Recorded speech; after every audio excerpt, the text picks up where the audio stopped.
amigos, aqui estamos mais uma vez para o novo YouTube e antes de continuarmos, aquele lembrete de sempre, se vocês gostarem, vocês que já me conhecem, já podem curtir já, é importante para que o canal continue.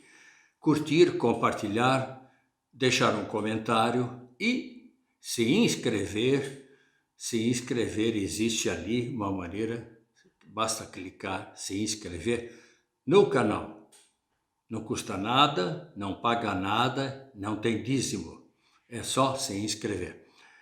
E outra coisa, vocês estão vendo que eu estou com alguma coisa diferente, é porque eu irei ao Festival de Locarno e contarei para vocês algumas coisas sobre o Festival de Locarno. E é interessante assinalar que já tínhamos falado isso em outro YouTube, a falta de apoio do governo Bolsonaro à cultura, e no caso ao cinema, quase significou a morte do cinema brasileiro. Em decorrência da falta de incentivos e de apoios, o cinema brasileiro está começando a ficar ausente, porque foi durante os 4 anos de Bolsonaro que os filmes deveriam ter sido feitos, ausentes dos festivais. É o caso do Festival de Locarno, onde, pelo que eu vi rapidamente, só há 2 filmes brasileiros em competição e são apenas curtas-metragens, nenhum longa-metragem. Bravo, Bolsonaro, matando a nossa cultura. Mas era o objetivo dele era esse. Depois criava só gospel e filmes religiosos. Devia ser isso. Mas vamos lá, então, vocês já curtiram e vamos começar. O título hoje, ligeiramente atrasado, porque aconteceram tantas coisas nesses últimos dias, inclusive essa briga do Bolsonaro com o Tarcísio, apelos, mais uma vez começam de novo os apelos nos fake news, dizendo que vão proibir a Bíblia com a volta dos Jean Willis, que vão proibir a Bíblia e que vão fechar as igrejas. Tudo isso é besteira, palhaçada, mentira grossa, que vocês, imagino, não acreditam. E vamos então, porque os bolsonaristas não fizeram manifestações. Havia um temor no ar, e se os bolsonaristas saíssem às ruas quando o Tribunal Superior Eleitoral decidisse pela inelegibilidade de Bolsonaro? Como agir caso os evangélicos se colocassem de joelhos nas rodovias, nas ruas, nas praças, e pedissem o trânsito de joelhos e bloqueassem Brasília e as principais cidades? E se houvesse manifestações no exterior, já pensou? Na Champs-Élysées, na Praça Vermelha, os bolsonaristas evangélicos de joelhos protestando contra a inelegibilidade do coitado do Bolsonaro. E se Deus decidisse intervir em favor de Bolsonaro, como acontecia no Velho Testamento? Ora, foram temores desnecessários, nada ocorreu nas ruas e se houve protestos foi só dentro das redes sociais e confinados aos fake news, as pregações nos púlpitos das igrejas ou as conversas de pastores nas portas das igrejas, como constatou o correspondente no Brasil do jornal L'État, jornal suíço, editado em Genebra e que eu recebo. E, surpresa, lá está a notícia, na porta da igreja do Engenho Novo, ou Engenho Velho, em Salvador da Bahia, o pastor local, Antônio Marcos, defendendo Bolsonaro e dizendo o que ao correspondente do L'État? Defendo, entre aspas, defendo Bolsonaro porque ele defende os valores da família e respeita a palavra de Deus. Fecha aspas. Lorota, conversa boba, conversa de pastor idiota. E é isso que o Brasil está vivendo. defende a família e respeita a Bíblia. É justamente o contrário. Não respeita as mulheres, quer que elas continuem escravizadas, sejam cidadãs de segunda classe. E a Bíblia está servindo para qualquer coisa, como se fosse um velho instrumento no qual se pode tocar qualquer melodia. Na falta de manifestações públicas, nem nas portas das igrejas, se bem que o pastor ali não deixa a gente continuar achando que foi assim. Conta ainda o correspondente do jornal suíço ter circulado pela rede Instagram do Brasil um apelo do mais jovem deputado federal, bolsonarista, o mineiro Nicolás Ferreira, para os evangélicos orarem pelo Brasil. Coitado do Brasil, orem pelo Brasil.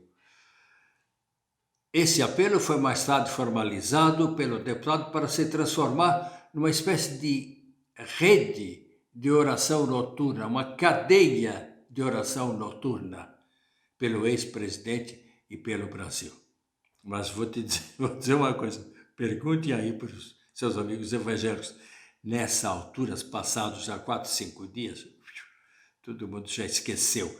Nicolás Ferreira, você é um tonto. Não se sabe ainda dos resultados concretos dessa prática, que imagino já pouca gente faz. Porém, essa cadeia de orações deveria assegurar uma espécie de união entre os fiéis, a fim de manter vivo o culto pelo Messias crucificado pela inelegibilidade por 8 anos. Existirá o movimento bolsonarista que não tem o formato próprio de uma ideologia política, mas é um subproduto de ideias e conceitos fascistas. Ao passar desses longos 8 anos, sabendo-se da volubilidade do eleitorado populista brasileiro, o janismo, por exemplo, do Jânio Quadros, é exemplo de um movimento populista, embora tivesse conseguido mobilizar o eleitorado e criar o mito da vassoura, do combate à corrupção, valendo-se dessa simbologia da vassoura, durou alguns anos. Levou o Jânio à presidência, mas durou apenas alguns anos e mostrou ter sido um fogo de palha. Jânio se deixou levar pelo desejo de ter plenos poderes. Bolsonaro gostaria de ser ditador, também com plenos poderes, e seu golpe da renúncia acabou por lhe ser mortal ao Jânio. Esperava uma mobilização popular. O Jânio fez o seguinte, ele renunciou de repente, surpresa geral, ele renunciou à presidência da República, a qual havia sido eleito fazia alguns meses. Ele era uma espécie de Bolsonaro da época, era o Deus da época, o mito da época. Mas ele renunciou, querendo ter mais poderes, imaginando que o povo ia encher as ruas de São Paulo, pelo menos. Mas ninguém apareceu.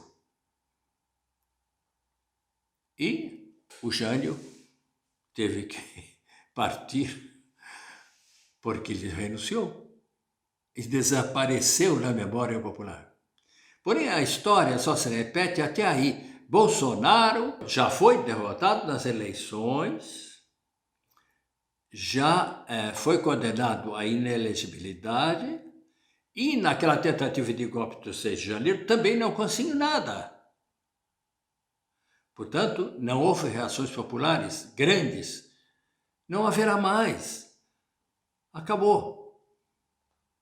Ele vai amargar a decepção pessoal que amargou também o Jânio Quadros. Entretanto, o populismo janista era frágil por se basear apenas no prestígio pessoal dele e no seu carisma. Era bem pessoal, era um populismo que não saía muito longe do próprio Jânio. Jânio não dispunha de um partido e nem de uma estrutura de apoio, e nem utilizou dos 4 anos do seu mandato, porque não teve os 4 anos, ele renunciou, para criar essa estrutura. Então, ele não tinha base nenhuma. Ora, o populismo bolsonarista pode parecer uma conquista pessoal, mas não é. Bolsonaro acabou sendo escolhido por ter um formato político populista que se adaptava a um projeto maior, elaborado pela extrema-direita populista norte-americana, contendo negacionismo e complotismo como fatores desestruturantes da sociedade ancorados num fundamentalismo religioso, se apoiando na crendice, na ignorância do povo. Fundamentalismo religioso primário, capaz de substituir reivindicações sociais da vida cotidiana dos trabalhadores por ilusões espirituais e recompensas depois da morte. E gente simples acredita nisso e embarca nessa canoa furada. Por isso, o populismo vivido por Bolsonaro, nesta primeira fase, pode sobreviver, encarnando-se em um ou em uma outra líder com linguagem ou postura parecidas, desde que mantido o mesmo revestimento religioso. Zema e Michele Bolsonaro parecem, no momento agora que o Tarcísio é considerado traidor dos bolsonaristas, Zema e Michele são os mais capazes de herdarem os 30% desse tipo de eleitores bolsonaristas. Em síntese, a extrema-direita se tornou atraente para as camadas populares com sua roupagem fundamentalista evangélica. Seus slogans, Deus acima de tudo, Deus, pátria e família, que são slogans nazista e fascista, eles mobilizam suas forças entre salmos e hinos, cultos e pregações nas igrejas, contra o pecado, contra os homossexuais, que agora são o alvo deles, contra o aborto e ignoram as reivindicações sociais. O evangelho deixou de ser uma pregação de amor para se transformar numa pregação de punição. Deus é forte, é danado, é poderoso e vai te moer se você for homossexual, se você for pecador. Nada a ver com o cristianismo de Jesus Cristo, que era paz e amor. Vingança. Eles querem vingança sempre, pregam vingança, têm armas. E Cristo dizia o quê? Se alguém bater na tua face, oferece a outra. E eles dizem, vamos nos vingar, vamos nos defender. Isso não é mais cristianismo. Porém, a versão religiosa fundamentalista da extrema-direita brasileira tem seu calcanhar de Aquiles. Na prática, ela é inoperante, e com isso não contava Bolsonaro, que havia tudo planejado, aliança com militares, armas para o povo, discurso de ódio, indicação dos inimigos a serem derrubados e mortos, provavelmente, tudo feito, só que, por mais desvirtuada que tenha sido a mensagem evangélica, ela não pode escapar de uma coisa, ela tem que ser pacífica. O pastor não vai começar a pregar na igreja que tem que matar os outros, que tem que fazer guerra, porque daí a igreja fica vazia. Então ele tem que, apesar de dizer todas as besteiras que eles dizem, dizer que somos pacíficos, que temos que respeitar os outros. A principal arma continua sendo a oração. Ora, oração, com ou sem jejum, não derruba governo e nem faz revolução. De nada adiantaram os apelos diretos ou indiretos e desesperados de Bolsonaro para os fiéis evangélicos partirem para a luta, ou seja, fazerem para que fizessem o golpe, ajudassem a fazer o golpe de Estado. Nada. Eles apenas destruíram as sedes do Legislativo, do Executivo, do Judiciário, mas não foram lá querer matar gente e nem estavam armados. Os evangélicos podem ser manipulados, enganados, apatriotados, mas, e isso é inerente à sua formação ideológica religiosa, eles são pacíficos. E foi aí que falhou o projeto de golpista do Bolsonaro. Um projeto de luta armada. Seus soldados não eram de guerra. E lá se foram eles, dia 8 de janeiro, por exemplo, para tomar as sedes do governo, do parlamento e do judiciário, mas ninguém tinha nem estilingue. Podiam quebrar coisas, mas seriam incapazes de matar. E foi assim que Bolsonaro armou o povo, tomou os prédios, mas perdeu a guerra.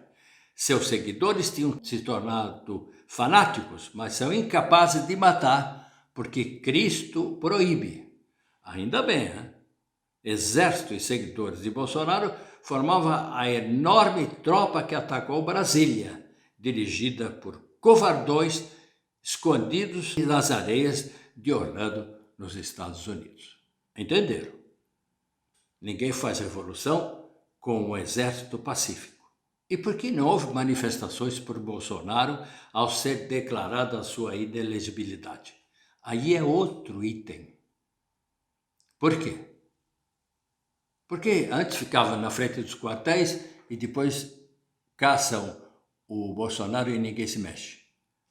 Por quê? Porque não houve patrocinadores que pagassem os ônibus, distribuíssem sanduíches e lanches, montassem barracas com colchões e cobertores, tudo pago, como antes diante dos quartéis.